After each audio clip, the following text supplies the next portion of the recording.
Welcome back to Composition and its Allies. My name is Barney. I'm a classical composer, and this is a channel for composers as well as performers that are interested in composition.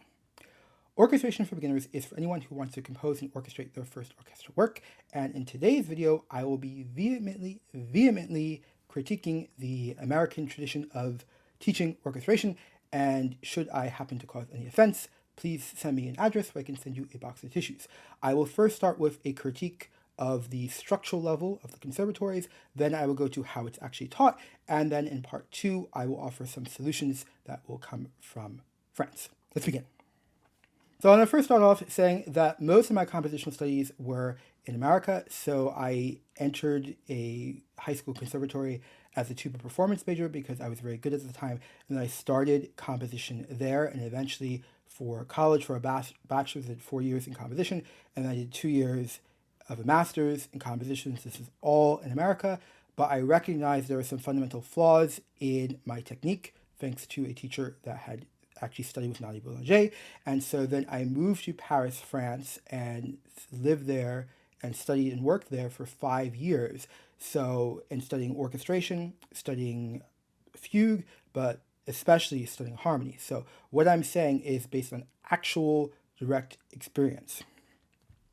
The first thing I want to say is I think America is, first of all, a great country, and not only that, it is a great country for composition. So, before I can give the critiques, I do feel obligated to state what is really, really potent and really, really special, and this specialness, even though there are many, many flaws with how the technique aspect of composition is taught in America, this specialness is so special that I think it can't be understated. So, what makes America so special?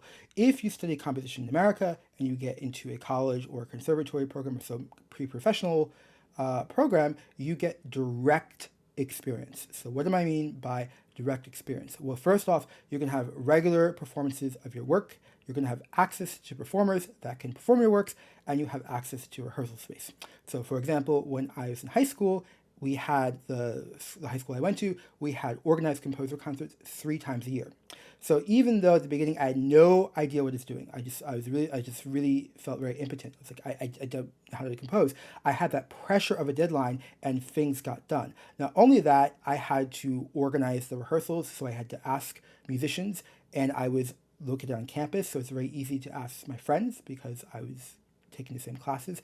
So in French, they say très facile. Okay, it was very easy to just spontaneously meet people and ask them to play my pieces. Then I had to conduct the rehearsals, and even though that was really sloppy and I didn't really know what I was doing, I was getting a lot of direct experience. Now, certainly I was unhappy with a lot of performances when I was younger, but I was getting this direct experience, okay? And like I mentioned, it was very easy to have a rehearsal because, the percussion's already there, you have access to all the halls.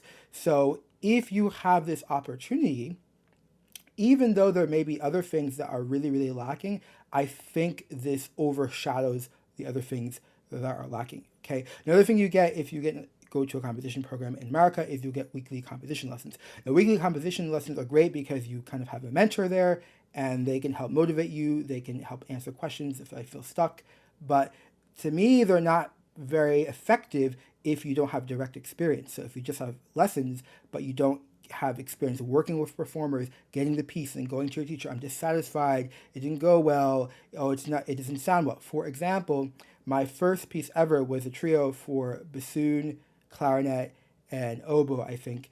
My first piece ever when I was in high school, and I had to organize the rehearsals and kind of half conduct through it. And what I discovered through that experience, because I was so unhappy, it wasn't awful, but I was dissatisfied, was that my writing for oboe was way too fast, it was way too high. So on subsequent pieces, I improved the oboe writing. So you see the benefit of direct experience.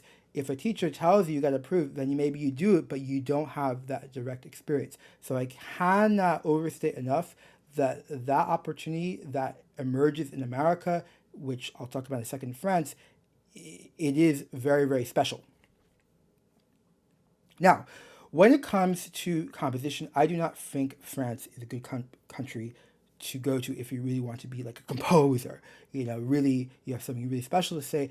Just based on my experience, now, granted, they did produce Debussy and Ravel. I don't know what the conditions were that allowed that to happen, but I do think there are some structural problems once you want to learn composition in France. So first off, composition is often discouraged, by people in the field, and they prefer that you do écriture musicale. Now, écriture musicale, we don't have an equivalent in America. America, we have music theory, which is, we're not even getting into the travesty that is music theory in America, okay? But in France, you have écriture musicale. So it's going to start with harmony, and you're writing above and below, and counterpoint, and then it proceeds to étude de style. So you'll be writing, string quartets in the style of Mozart. Many times they'll provide the violin line. You hear the other parts, or they'll provide the cello. You hear the other parts, and you do Schumann, and then you do fugue, you do orchestration, but you do all these aspects of composition that aren't like your own style. They're other styles. It's the idioms of our ancestors. But of course, it really makes you a credible musician, but not necessarily a composer. So the French really prefer that you do this first. And the French ideal, I would say, is that you have to master or be really good at écriture musicale, which is what I just explained, first before you can study composition. Then once you have all those tools, I mean, obviously not everyone thinks the same, but that's generally the consensus. Then when you have those tools, which takes 8 years, 10 years, then you're ready to compose. Because in America, we can compose out the box, basically. Though I would say you really do need 3 years of continuous study in an instrument before you be ready to compose, because you need to really know what music is and how to notate. But it's another story. Some other things to mention about composition in France is that some schools do offer composition. So in France, we have conservatories in almost every single town, and they're usually very easy to access, very affordable. Now, some of the regional towns, they have to combine, but in general, they do have access to at least learn an instrument. Composition, you generally have to go a little bit more closer to a regional area. But when you do try to study composition just at a school, you'll probably be told, it would be better if you do écriture musicale first. So again, it's kind of discouraged, or there might be an entrance requirement that is based on a basic mastery of écriture musicale. So again, it is discouraged. Now, if you do end up having lessons in France for composition, I think there's some major drawbacks. Okay, and don't worry, I will critique the American tradition quite shortly, but I have to do some due justice here. So first off, if you were to study composition in France, you're not going to get performances of your work. Now later, let's say if you get into the Paris Conservatory, then I would assume you would get performances of your work, but to even get in the Paris Conservatory, you would have had to master écriture musicale. So let's say you're able to get into just, have lessons through your conservatory, you're not going to get performances of your work. Okay, so you're going to show up to a lesson, you're going to show your piece to your teacher, they're going to give their opinion, and then you're kind of subjected to the opinion, because in France there's a high deference to authority. I think it's very unhealthy, versus in America, though we're respectful with our teachers, there's more of an openness to disagreeing and to question and maybe not believe everything, which can be a problem in and of itself. Okay, so you're going to show up to the lesson, the teacher is going to give their feedback. Most likely they're going to play through your piece at piano, which is great. I certainly don't have that level on the piano, but you're not going to have access to performers. Okay, so in France, if you go to these conservatories, especially as a young adult, maybe you're in high school, or maybe you're college age, or even a grown adult, you're working, you're just going to show up, and then you leave.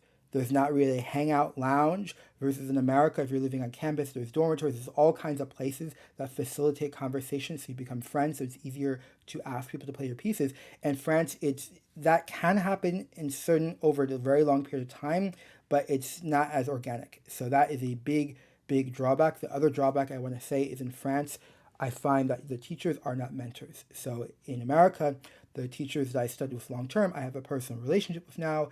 If I'm in their town, I might contact them. We might go out to eat something, or grab some coffee. There's a personal relationship.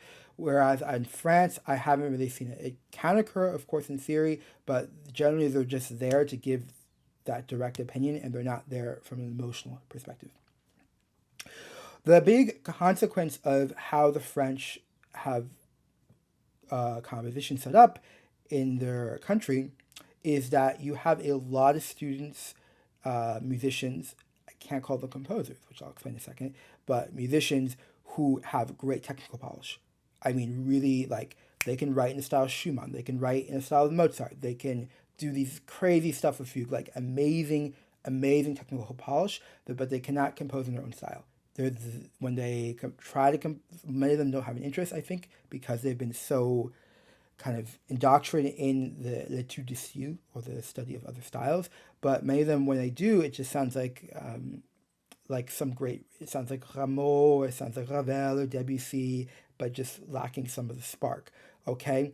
Another thing is a lot of them end up being like these skilled orchestrators, so they love orchestrating someone else's work or arranging something, but they're just not doing their own pieces. Okay.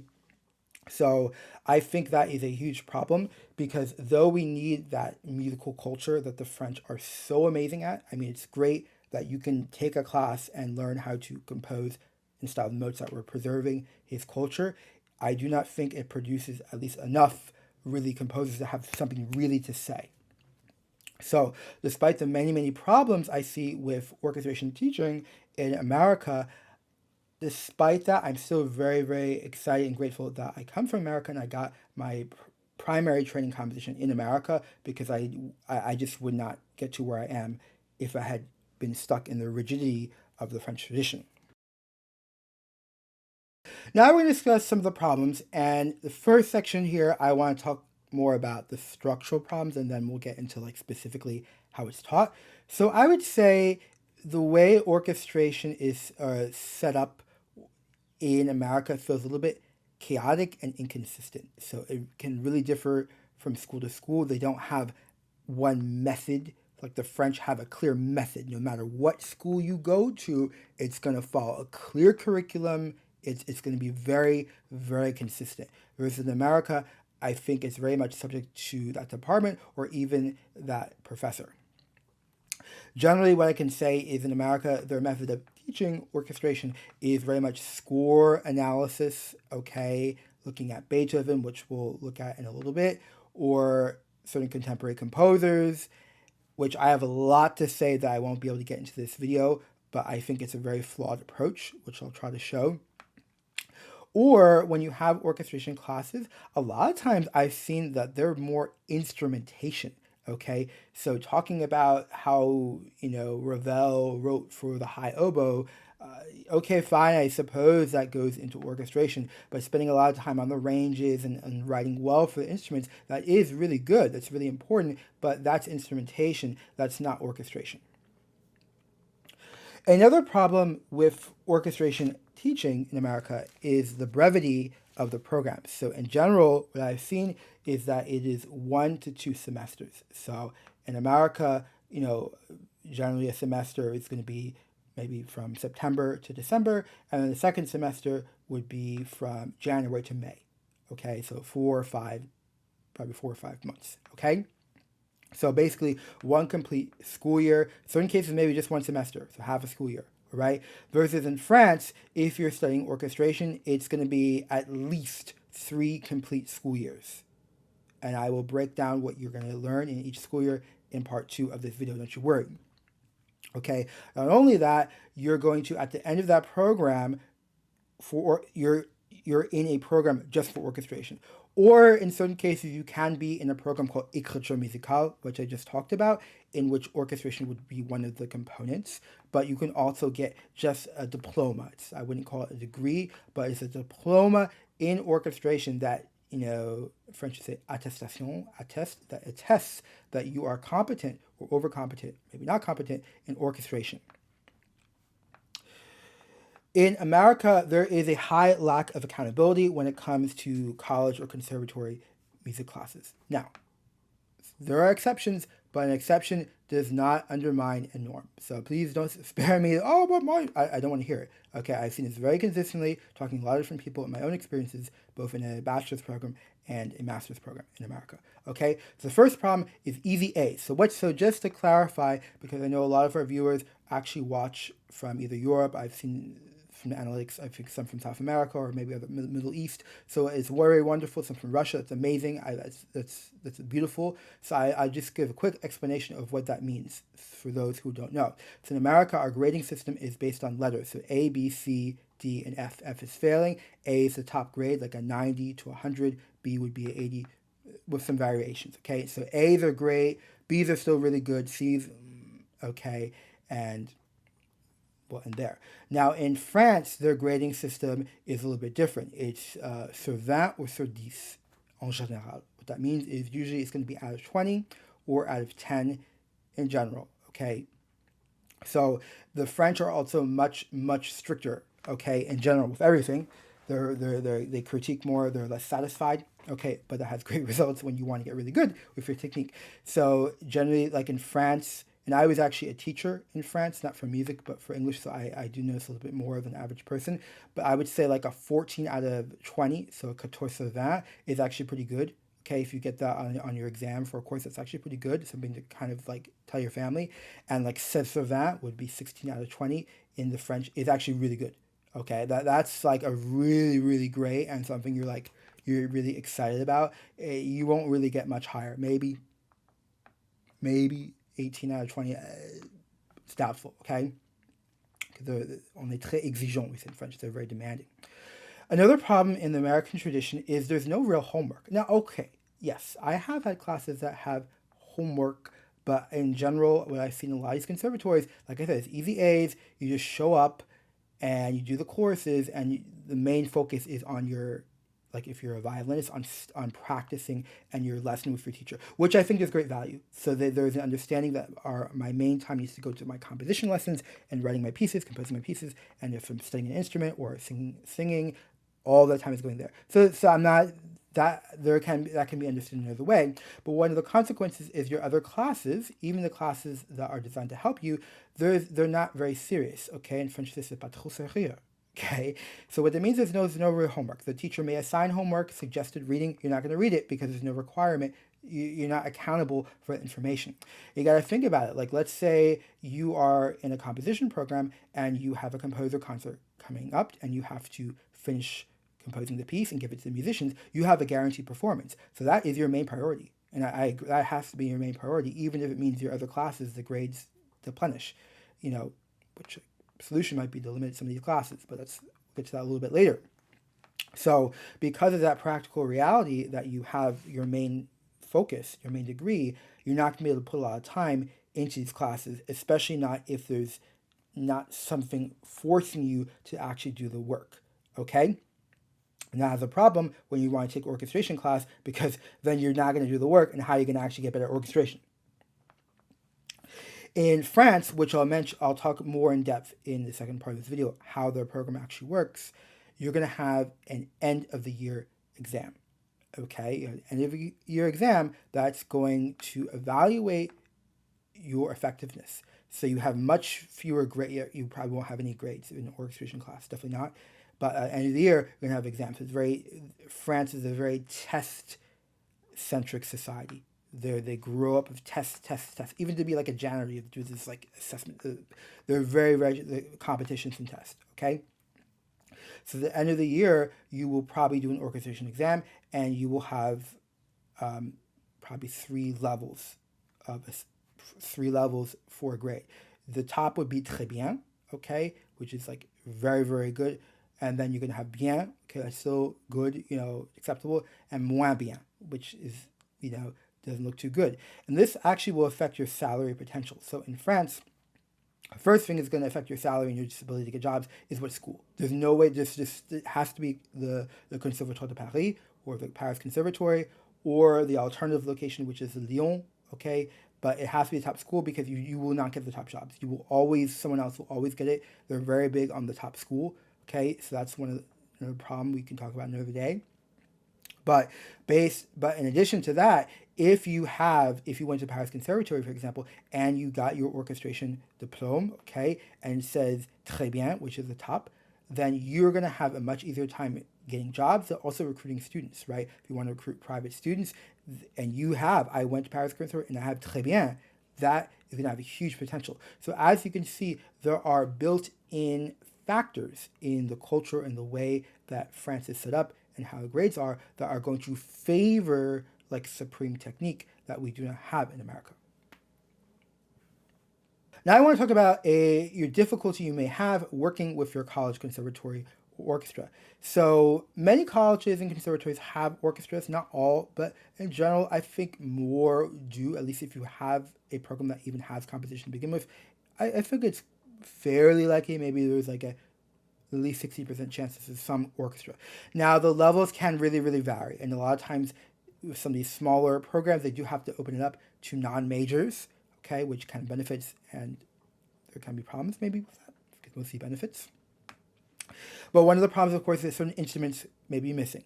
Like you may not have bassoons, or you may not have a tuba. So then, of course, then there's a budgetary expense we're going to have to hire. So there are some structural issues that are beyond your control. But I think all that aside, I think a general problem is it's difficult to get a composition opportunity from your orchestra. But my orchestra, I doubt anyone who is watching this video actually had a good experience, like they actually got the opportunity. So this is why you're watching the video. There are exceptions, but the exceptions do not, they don't break down the norms. They just reinforce the norms. So many times, if you do try to get a performance opportunity, you're going to get, if you're lucky, a clear no, which is one of the most compassionate things anyone can do, because then there's no ambiguity. You're not searching and hoping in vain.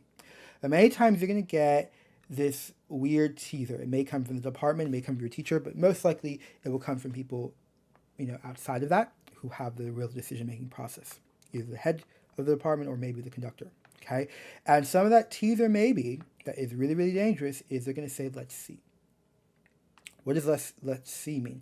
It feeds you a hope that may never, ever manifest. That's really dangerous, because if you know from the get-go you're not going to get this opportunity, you may need to make certain strategic decisions, like leaving the program, not even signing up, or maybe doing a summer program where you have to pay $6,000, but it gets you a guaranteed performance. You may have to make certain strategic decisions if you know in advance you're not going to get that performance from your college orchestra. So when someone dangles a maybe, let's see, that's really, really dangerous. I think it's dishonest and it needs to stop.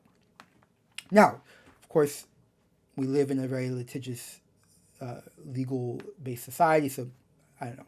But I think you got to be upfront. If it's no, it's no. You got to be upfront. Now, what's one of the problems with let's wait and see. Let's write the piece first, and I'll look at it. A lot of times when you actually do this, the person doesn't look at it. They're busy. It's just the right time. It's never the right time.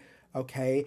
But I think the fundamental problem is that composing a high-quality piece, like a piece that says something, and not only that says something that is hopefully well orchestrated, but probably your first piece can have some deficiencies, which is why you need that performance, so you can see it, you can rehearse it.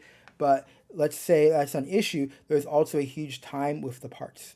Part preparation takes forever, but just even composing the piece, orchestrating it, if you want even a 6 to 9 minute piece, I mean, it's got to be at least a 9 months time, right, to really compose something that you want to say and you really put your effort, and that's the main thing you're doing in terms of your studies.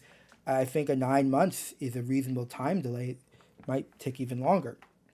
So to invest 9 months into a project that may not amount to anything, that's not fair to people. So if you want to orchestrate your piece, compose for orchestra, go ahead and do it, but you got to already think, how am I going to get the performance? If someone's giving you a maybe, we'll see, to me, this is not something you can hold your breath on.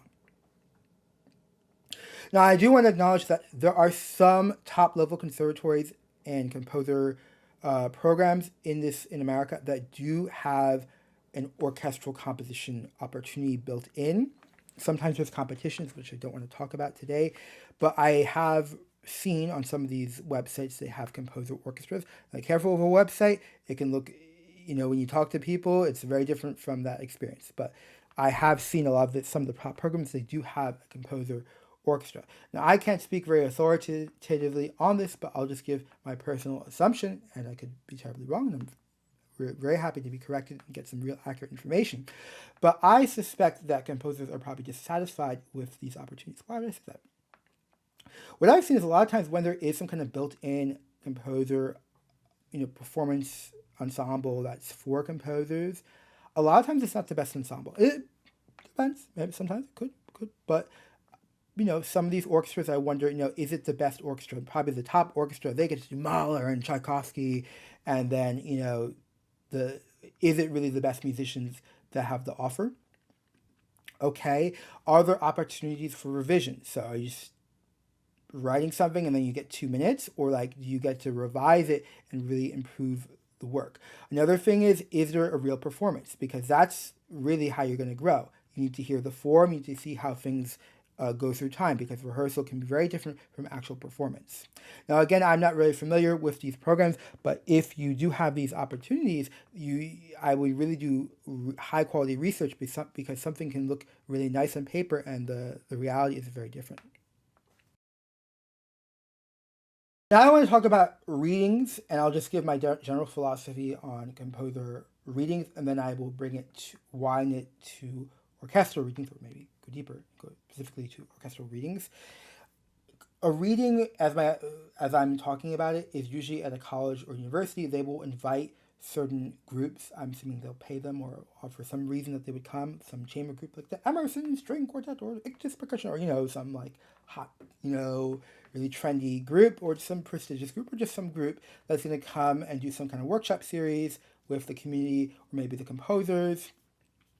And I have some issues with these. Okay, so first off, I've seen a lot of false advertising. False advertising, yes, false advertising. Okay, so the way these opportunities are often framed, both I've seen it with the actual faculty, composition faculty, your mentor, as well as the departments, maybe even the groups, the way they advertise, or whoever is organizing, the way they're advertised is that you can write for this group, or you can you write something and get it performed by this group. And if they like it, they may actually program it on a future concert. So there's this kind of suggestion. It's a kind of career boost, because you'll form this connection with this ensemble that's only there for like 3 hours, and they're going to like your work so much that they're actually going to program it in their future concerts. Now that's obviously something very exciting as a composer, right? You want to make those connections. You want groups to perform your work, especially in other countries and other parts of the other states. So that is a very attractive proposition. But the reality is usually very different. Okay, so I have not seen it to be the case.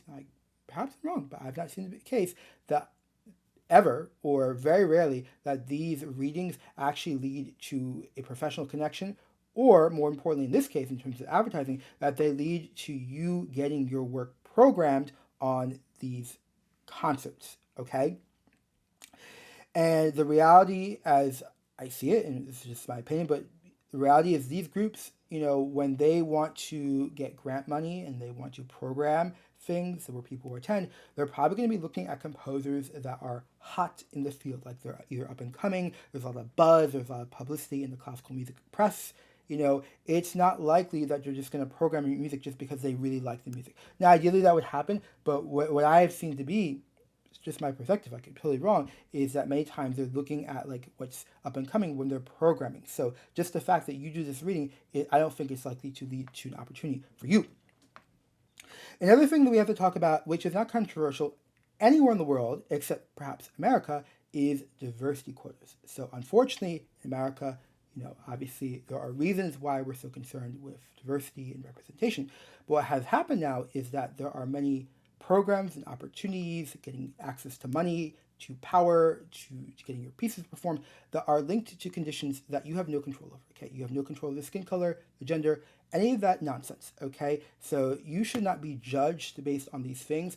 But there are many programs that either openly discriminate or behind the scenes, and I know a number of composers that unfortunately were denied teaching opportunities, professorships, which is like the gold, that you want, because that's security, because of, factors that they have no control over.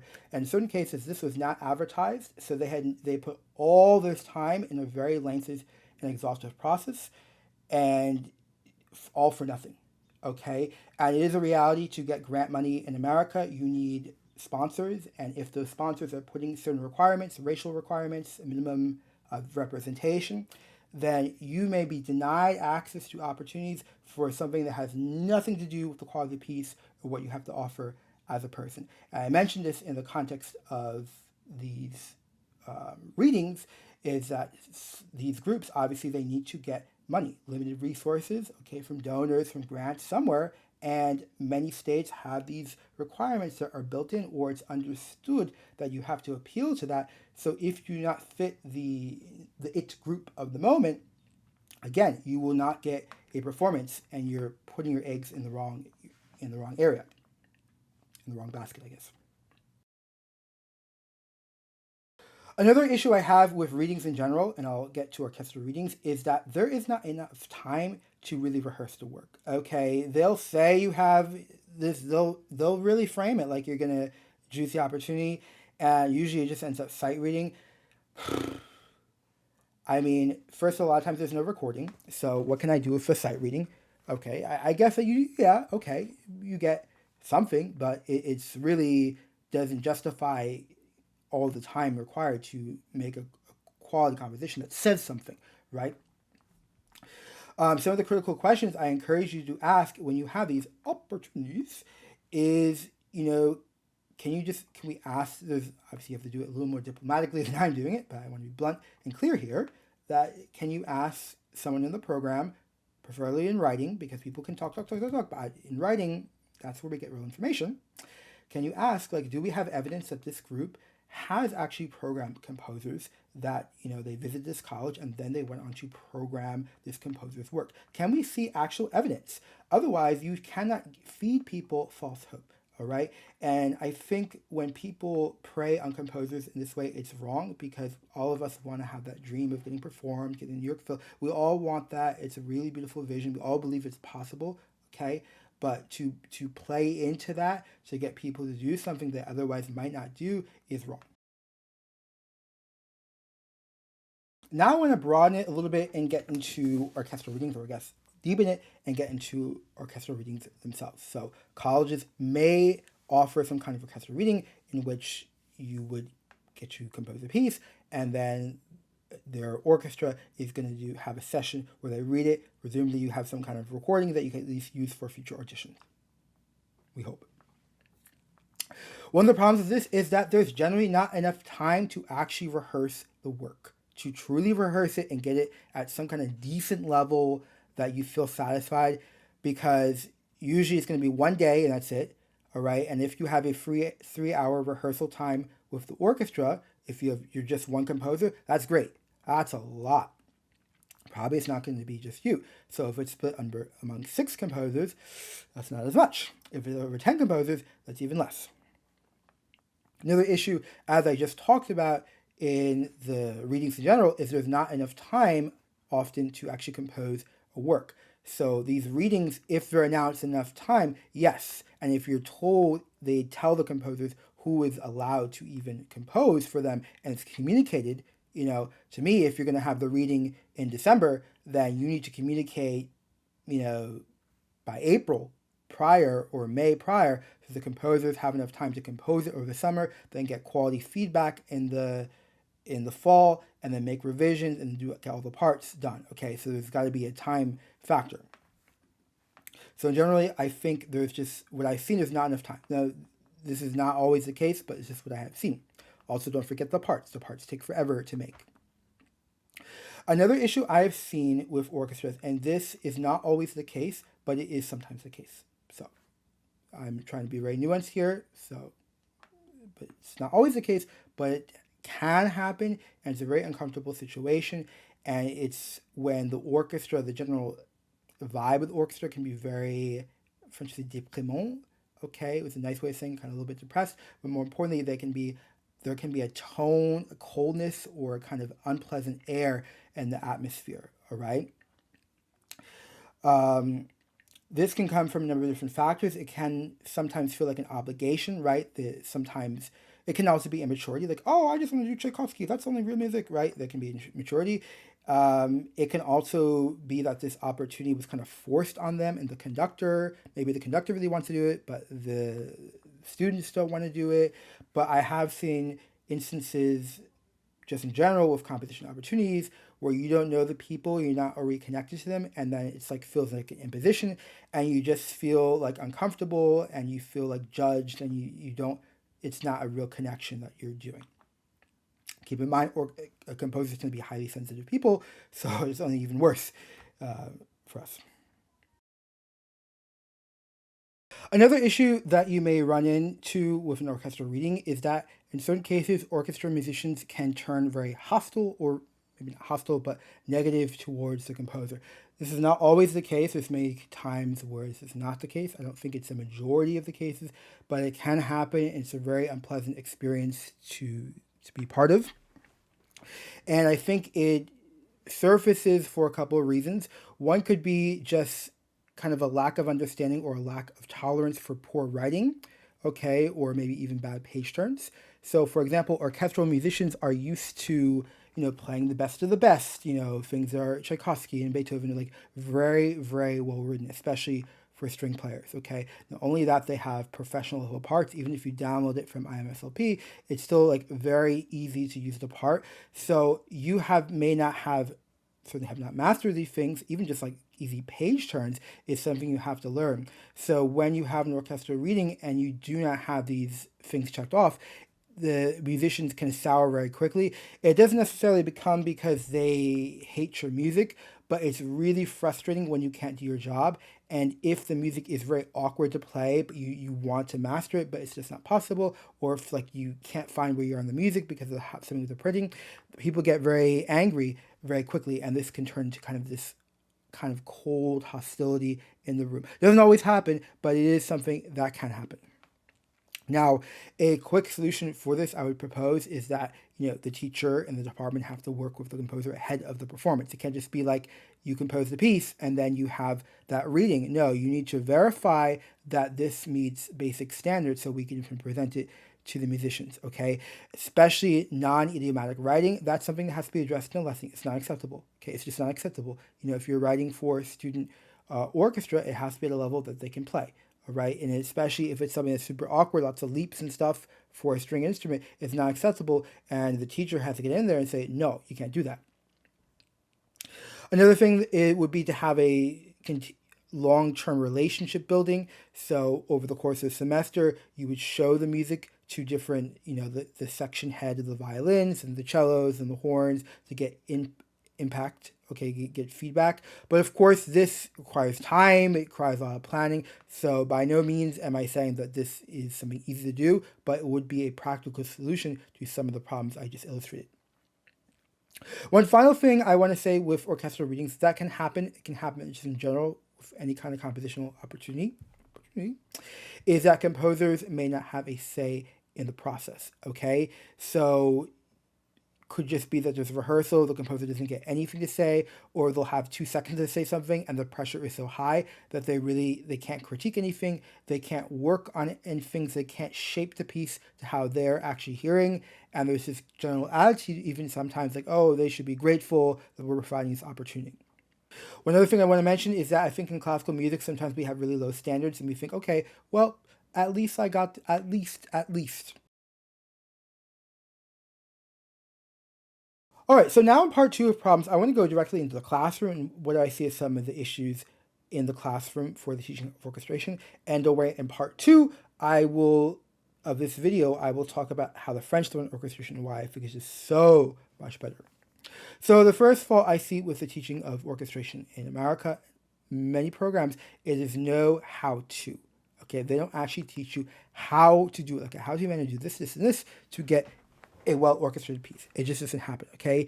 What I find many times is that you're learning about orchestration. So doing versus about are 2 very different things. For example, they will say, Adler, Adler, Adler, and they'll just, okay, great, Adler, okay, great, thank you. But just reading the Adler will not lead to a well-orchestrated piece. Okay, it's great as a resource, certain parts, okay? It's great as a resource when you encounter difficulties and you've had that experience and then you want to see like how this is figured out. Also the Charles Coquelin, which I promote on this channel, French alternative. But just like reading about orchestration is not going to significantly help you with your first orchestral work, okay? So the big problem I see is just not hands-on and there's no real practice. And again, this is also linked to the previous critique I mentioned, that there's no real homework, there's no push, you don't actually do homework checks, you don't get penalized, so there's nothing really pushing that composer to orchestrate well. So now let's talk about passive learning. So in America, I find with technique, not with composition itself, but with technique, it's very passive type of learning. So we're going to look at Beethoven 5, and we're going to look at this fabulous crescendo that he has at the ending of the third movement to the fourth movement. So in an American conservatory, and saying from direct experience, you may look at the surface level items, okay? And again, this goes back to critique I say when people say great orchestration. Oh, Ravel had this high oboe and Daphnis and Chloe. No, that's not. That is very surface, okay? To really talk about orchestration, you first need to do a harmonic analysis. All right, so in this excerpt here, notice that we have 3 flats, though that may not help us because it gives us a reference point, but obviously Beethoven goes through many different keys in the symphonies, and he's not necessarily, he usually doesn't change his key signature, okay? Well, we see three flats, okay? We see lots of G. I'm thinking the dominant, okay, plus we know the symphony is in C minor, so I'm definitely thinking the dominant. I see B natural, so that belongs to the dominant chord. I see a resolution to C, so I'm thinking it has to be C minor. Maybe I'm wrong, but automatically I'm thinking C minor. So that's a basic skill that I did that you got to be able to have for orchestration. You got to be able to have. So if you're not, your college isn't really teaching that, that's a big problem.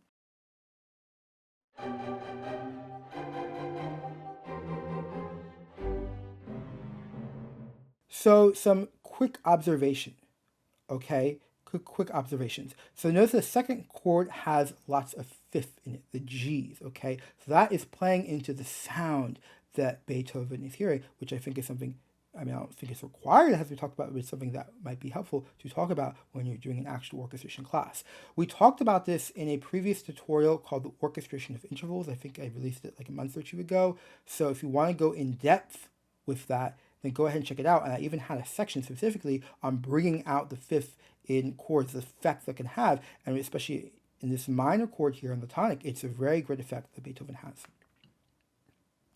Now we're going to do just a quick harmonic analysis so I can bring a larger point. So we're in C minor, we have a 5-6, so that means the leading tone is in the bass. We have a 1. We have the 5 plus 6, we call it in French. And in French notation, just so you know, for those of you who want to do a harmony study in the future, right now we're doing reposition chords, but we'll be going to first inversion in the future semester, and then second inversion, the dominant 7. The plus sign in French music notation indicates where la sensible est placée, where the leading tone is. So a plus 6 means that the leading tone, in this case B natural, is a 6 above the bass, just so you know. Then we go to a 1-6, then we go to a 5-6 pareil, okay, so 6/5, I don't know how you say it in English, of the 4, okay, so that means it's a second inversion dominant 7th chord, okay, of the 4, okay, so he's kind of bringing tension on the 4 when he goes to the 4, and then he resolves the 4. One thing to know in French music notation, when you have a slash, it indicates that that's a diminished interval. Just something, just so you're not wondering why it looks different than what you might be used to. So he goes to the 4, of course, after the 5-6-5 of the 4. And then he goes to a 5, so dominant. Notice a pure dominant. We don't have the 7th. Okay, I think that is important to discuss sometimes. And then we arrive on the 6.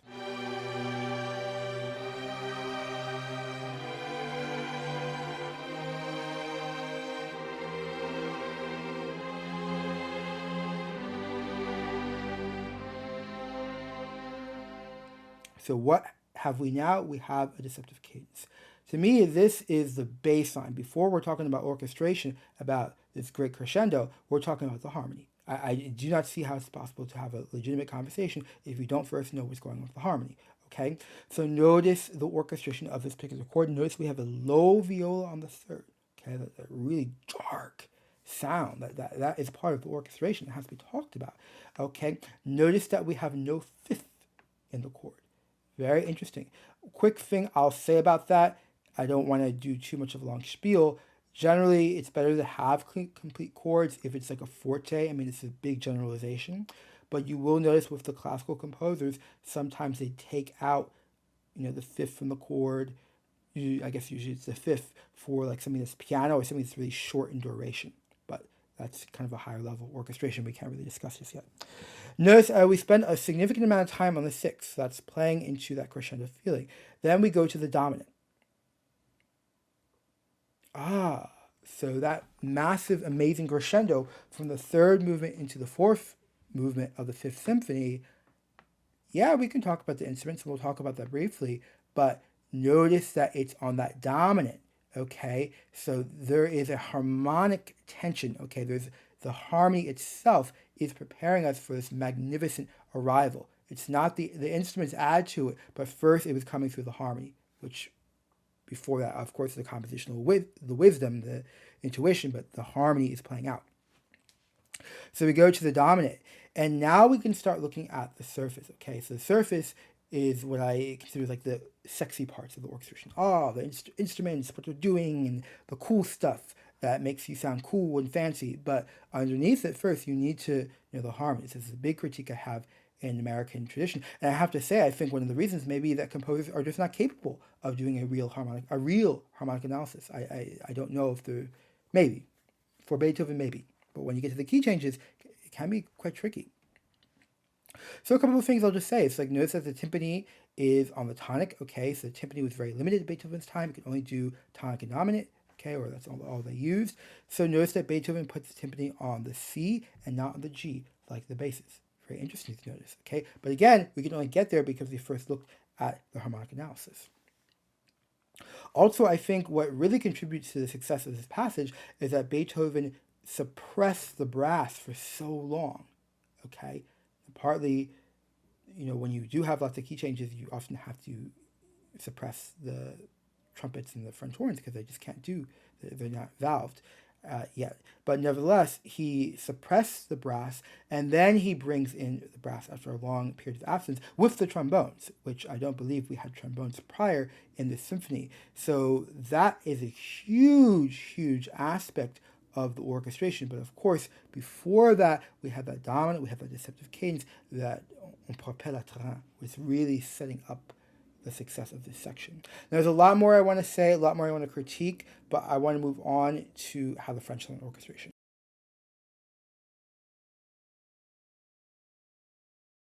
So in France, we're going to learn orchestration by orchestrating piano scores. And just as a reminder, though I did my main compositional studies in America, and I composed my symphony Help Us in the Way for Orchestra, if you are following me on some other channels, the current version was reorchestrated after I lived in France and got proper training in harmony, which really prepared me, okay? But I also took orchestration classes, which you would need a good level in harmony to do in France.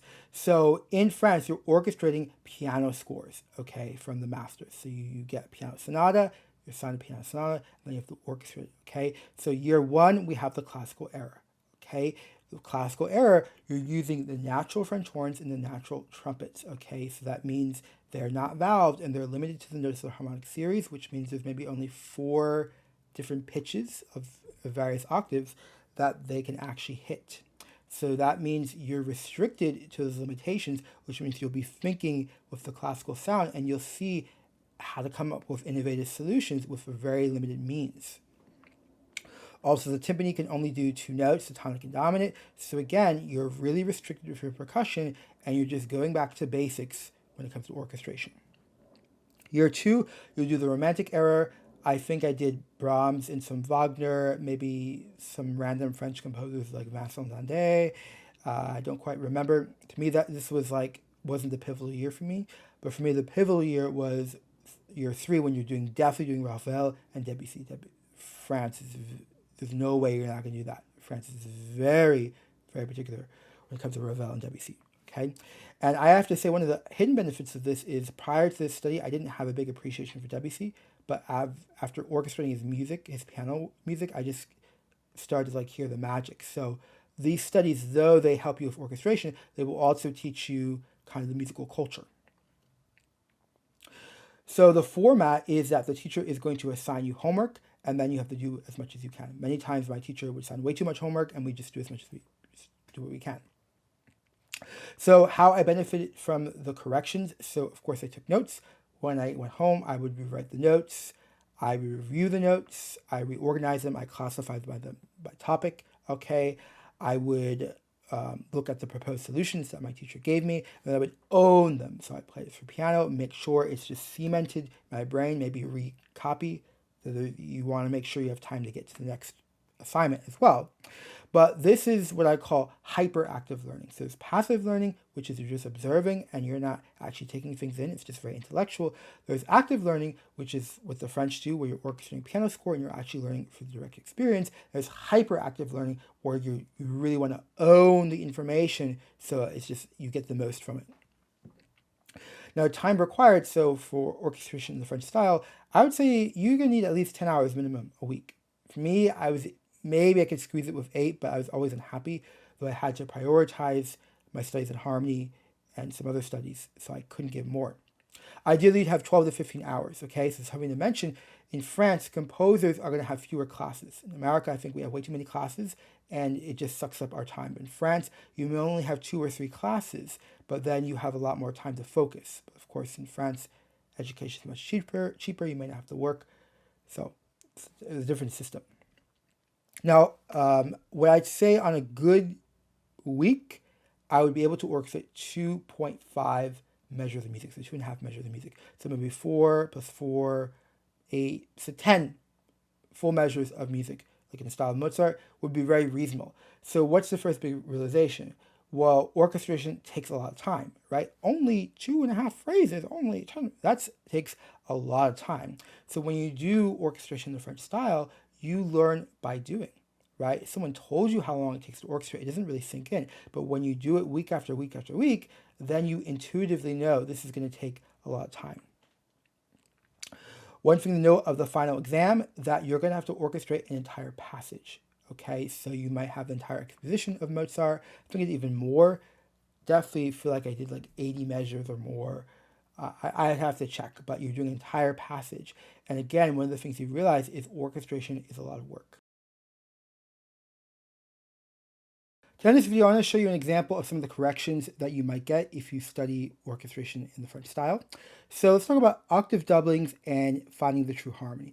So notice on the screen here, we have a movement from Debussy's Preludes, Book 2. And notice the right hand is in the bass clef. And notice that in my orchestration, I have the melody is distributed among the woodwinds. Notice I have 2 clarinets à deux, so at unison for the upper, and the bass clarinet is on the lower line. So how did I get these 2 lines when I look at the piano part and I just see, for the right hand, A natural, D natural? Well, notice that I have these grace notes. So in this orchestration attempt, I integrated them into the actual harmony. Okay, doesn't mean it's the right solution, but that's how I was thinking. That's one of the things you're going to do when you orchestrate. You have to really interpret what's there. And notice that I have the bassoons divided on those 2 notes. Now, in my correction, notice that my teacher mentioned I should include the grace notes. Maybe in another episode I'll show you what that would look like. But notice importantly, he said move woodwinds up the octave. Okay, so the clarinets up the octave. So notice that the clarinets are on that E natural, okay, on that concert, on that written F sharp, but on that concert E natural, which is the grace note. So that I had to interpret from the piano score. But my orchestration teacher was suggesting that I move the woodwinds up the octave, so the clarinets up the octave, and keep the bassoons in the same octave. So this is one of the things you'll learn when you orchestrate, is how to hear the doublings. So just looking very quickly at this piano score, I can see the justification, because notice it's forte, all right, and you're going to want the full orchestra, but there are other instruments that can play in a low register, but in a higher octave, which will give more resonance to the orchestration. I hope that this was helpful in understanding some of the differences between the orchestration method of the French versus America. Thank you so much for watching. Have a great day.